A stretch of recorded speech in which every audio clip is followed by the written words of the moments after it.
One of the Indonesian national treasure is batik. It's our national or traditional fabrics.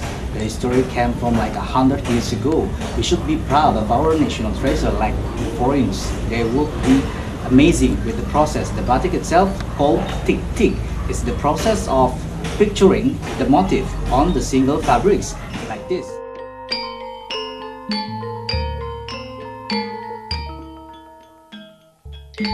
Batik is an art of making clothes. The word batik comes from the combination of two Javanese words, amba and titik, which means writing and making dots. The main material for batik is a white cloth made from cotton called mori. The quality and type of the cloth will determine the quality of the batik produced. The first stage in batik making is called nyorek, or creating the design. This is the process where a design is made on top of mori by copying the already chosen design. Next came the batik stage, where the artist will place the batik wax or malam on the nori cloth and draw lines on the outer part of the design in a process known as ngolowong and isen-isen, or filling the design with various forms. Afterwards, the batik is soaked in a coloring agent to give it its base color in a process called medel. The coloring can be done in a number of times until one achieves the preferred color. The chocolate color in batik is usually obtained from soga, a kind of wood. Usually the cloth will be drowned in soga. Other coloring agent may not be as quickly absorbed by the cloth, hence it must be repeatedly soaked. And every time one round of soaking is done, the cloth needs to be aired in open space.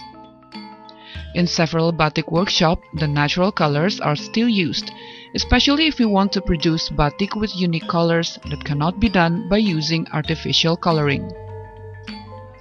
Siti Sendar is a batik maestro artist from Solo.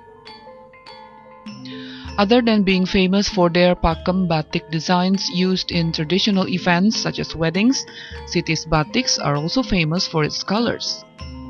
Unlike other batiks, Siti's batiks carries a feminine sensation on a solid sogan color. Her choice of colors such as lilac, soft purple, pink, blue, and orange seems to offer a candid smile to people who are drawn to her creation.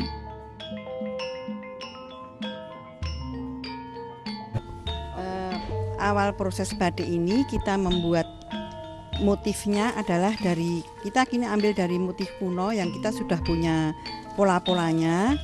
I was pushed to always try new things so that batik can be seen as always in fashion. After much trial and errors, I found it at last. Without changing the motif, just combining one motif with another and giving it a unique feminine touch as a woman.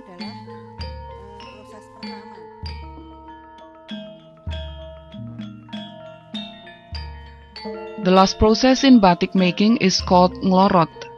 The batik, which has been boiled overnight, will dissolve itself from the water. The batik is then rinsed with clean water and aired to dry.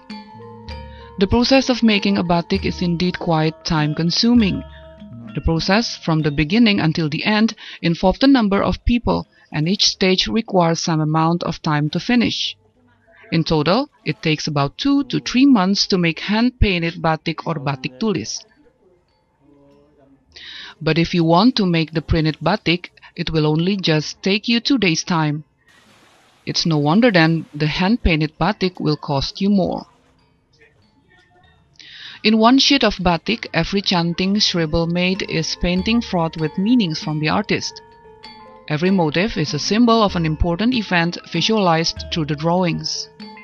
Before making the motifs, the artist goes through a process called lelaku, where he or she undergoes a long thought process about an event and observes the situation surrounding him or her.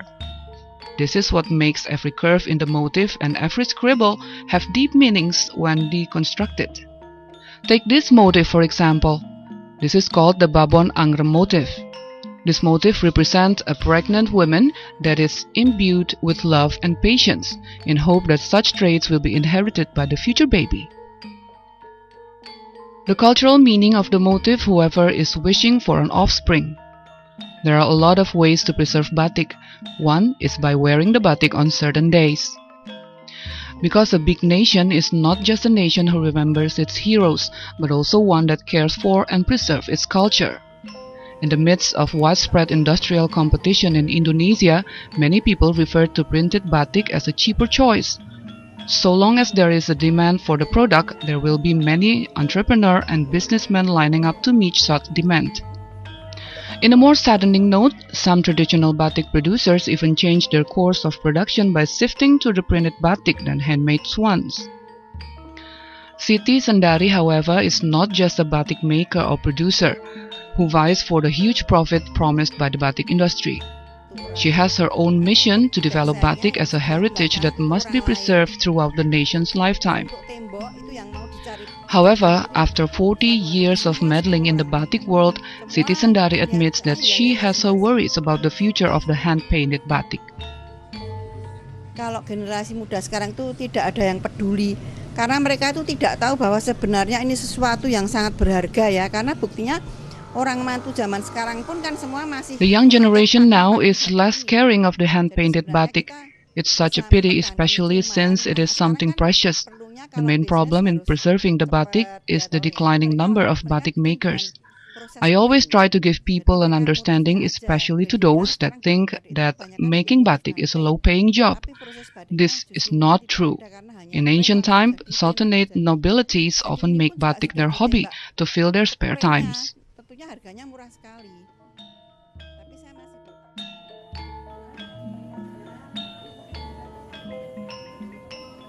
Siti Sendari tries to preserve hand-painted batik by giving lessons to the younger generation who quit school. She tries to help them find work through batik, while at the same time hoping that her knowledge in batik would be passed on to the younger generation to prevent it from being forgotten.